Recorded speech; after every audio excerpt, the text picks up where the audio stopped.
Goeiemôre, dit is Vrydag die 29ste Mei.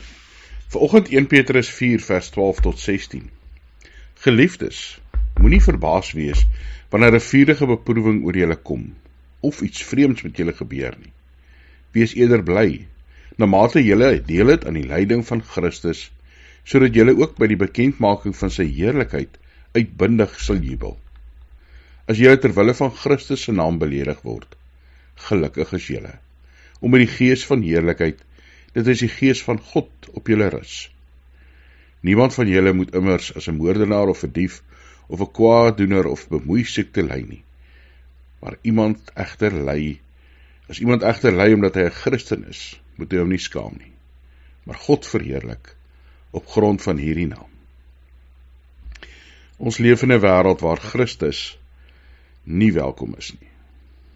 Waar die wêreld na Christene kyk en partykeer kwaad word, partykeer vir ons lag, waar Christene vervolg word, ons sien dit in die nuus, ons lees dit in die media, dit is nog altyd so.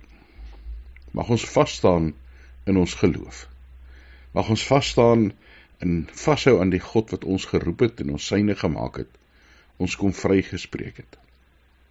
Mag ons beledigings van Christus se naam aanvaar en nie terugbeledig en terugbeklei nie, maar bly getuig, bly verheerlik hierdie Here wat in die hemel is. En dan is dit belangrik dat Petrus sê ons moet onderskei, ons moet nie ly omdat ons moordenaars of diewe is, of kwaaddoeners of bemoeisiekes is nie. Ons lyding is nie omdat ons verkeerd doen. Ons swaar kry is hier omdat ons kinders van God is. God gee vir ons die krag om te kan staande bly, om te kan lewe. Here, dankie dat ons weet, U is by ons.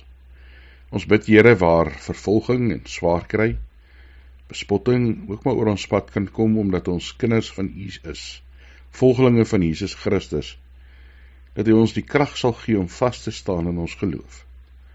Ja, Here, dat U ons deur die Heilige Gees sal help om elke dag, elke oomblik van die dag, nie te twyfel nie, nie te wankel in ons geloof nie, U nie te verloon nie. Dankie, Here, dat ons deur die Gees kan lewe. Dankie dat ons vir mekaar kan bid, as medegelowiges, as deel van 'n liggaam van 'n koninkryk, as deel, Here, van 'n geloofsgemeenskap wat U naam aanroep. Ons bid ook vir medegelowiges wat verder in die wêreld is, wat swaar kry, wat in lande is waar hulle aktief vervolg word. Ons bid, Here, dat in ons eie land U ons regering met wysheid sal toerus, met die verkiesings wat kom in November. Here, ons bid vir elkeen wat U nie ken nie, dat hulle die voorreg sal hê om vir U te kan sê, Hemelse Vader.